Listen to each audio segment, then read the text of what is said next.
పశ్చిమ గోదావరి జిల్లా భీమవరంలో విషవాయువు లీక్ అయి ఒకరు మరణించారు. మరో ఇద్దరు స్పృహ తప్పి పడిపోయారు. చికిత్స నిమిత్తం ఆసుపత్రికి తరలించారు. భీమవరం 36వ వార్డు పరిధిలోని ఆరిటి నగర్లో ఈ ఘటన చోటు చేసుకుంది. ఆక్వా ప్రాసెసింగ్ కి సంబంధించిన డ్రైన్ లో పూడిక తీస్తుండగా విషవాయువు లీక్ అయింది. డ్రైన్ లో విషవాయువు పీల్చి వలపు వెంకన్న అనే కూలి మృతి చెందారు. రాజు ప్రభాకర్ స్పృహ తప్పి పడిపోయారు. చికిత్స నిమిత్తం ఓ ప్రైవేట్ ఆసుపత్రికి తరలించారు. ఆక్వా ప్రాసెసింగ్ యూనిట్ దగ్గర కూలీల కుటుంబ సభ్యులు ఆందోళన చేపట్టారు. కూలీల ఆందోళనకు వామపక్ష పార్టీల నేతలు మద్దతు ప్రకటించారు. మరణించిన వ్యక్తి కుటుంబానికి న్యాయం చేయాలని డిమాండ్ చేశారు. రైట్, ఇదే అంశానికి సంబంధించి పూర్తి డీటెయిల్స్ ని మా ప్రతినిధి భాను అందిస్తారు. భాను. రైట్ సువర్ణ, పశ్చిమ గోదావరి జిల్లా భీమవరం నియోజకవర్గంలో ఉండి రోడ్ లో ఉన్న ఒక కెమికల్ ఫ్యాక్టరీ అని చెప్పడం అయితే జరుగుతుంది. స్థానికులు ఇక్కడ ఉన్న వాళ్ళు అయితే మటుకి నిన్న మధ్యాహ్నం సమయంలో అక్కడ స్థానిక ఆ ఫ్యాక్టరీ దగ్గర ఉన్న ఒక కాలువలో పూడికి తీయడానికి అని చెప్పని ఒక ముగ్గురు కార్మికులు అయితే అక్కడికి వెళ్ళడం అయితే జరిగింది. అక్కడ ఉన్నట్టుండగా దాంట్లోంచి వచ్చే విషవాయువుని పీల్చి ముగ్గురు అకస్మాత్తుగా అక్కడ మతి స్థిమించి పడిపోవడం వల్ల కూడా వెంటనే అక్కడ ఉట్టిన వాళ్ళందరినీ కూడా ముగ్గురిని కూడా ప్రైవేట్ హాస్పిటల్ అయితే తీసుకెళ్లడం జరిగింది. వెంటనే అట్లోనే ఒక అతను మృతి చెందాడని చెప్పని స్థానికులు చెప్పే పరిస్థితి అయితే కూడా ఇక్కడ కనబడుతుంది.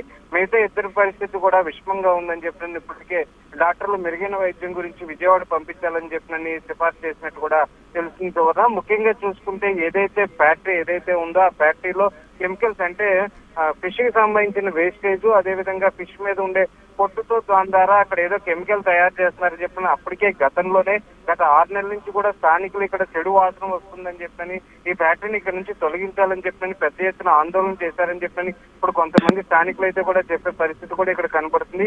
ఏదైనా కానీ ఎవరైతే మృతి చెందాడో బాధిత కుటుంబాలన్నీ కూడా నిన్న రాత్రి ఫ్యాక్టరీ దగ్గర ధర్నా చేయడం అయితే కూడా జరిగింది. దీనికి వామపక్షాలు ఇటు పక్క సిపిఐ కూడా వాళ్ళకి తోడవడంతో కూడా పెద్ద ఎత్తున ఆందోళన చేయడం కూడా జరిగింది. ముఖ్యంగా చూసుకుంటే ఇక్కడ డిఎస్పీ స్థాయి అధికారులు అదేవిధంగా ఎస్పీ స్థాయి అధికారులు కూడా వెంటనే వచ్చి అక్కడ ఉన్న పరిస్థితిని అదుపులో తీసుకునే పరిస్థితి అయితే కూడా అక్కడ అదుపు తప్పే పరిస్థితి వచ్చినప్పుడు అదుపులో తీసుకునే పరిస్థితి కూడా ఇక్కడ చేయడం అయితే జరిగింది. ఏదైతే ఇన్ఛార్జ్ కలెక్టర్ రాహుల్ రెడ్డి ఎవరైతే ఉన్నారో అతని విషయాన్ని అంతా కూడా పర్యవేక్షిస్తున్నారు. జాయింట్ కమిటీ అంటే దీంట్లో నిజంగానే విషవాయువు వచ్చిందా లేకపోతే ఏ విధంగా అతను మరణించాడని చెప్పని ఇటు పక్క పోలీసులు ప్రత్యేక టీము అదేవిధంగా దీనికి సంబంధించిన ఏదైతే ఫ్యాక్టరీకి సంబంధించిన శాఖ ఏదైతే ఉందో దానికి సంబంధించిన వాళ్ళందరూ కూడా దీని మీద ప్రత్యేక శ్రద్ధ చూపించి ఏ విధంగా జరిగిందని చెప్పే నేపథ్యంలో కూడా చూస్తున్నారు. ముఖ్యంగా బాధితుల డిమాండ్ అయితే మట్టికి బాధితులకు నష్టపరిహారం ఇవ్వాలని చెప్పని ఎవరైతే విషమంగా ఉందో పరిస్థితి వాళ్ళందరికీ మెరుగైన వైద్యం నిమిత్తం వాళ్ళని ప్రత్యేక ఆసుపత్రిలో జాయిన్ చేయాలి, వాళ్ళకి వైద్యం చేయించాలని చెప్పని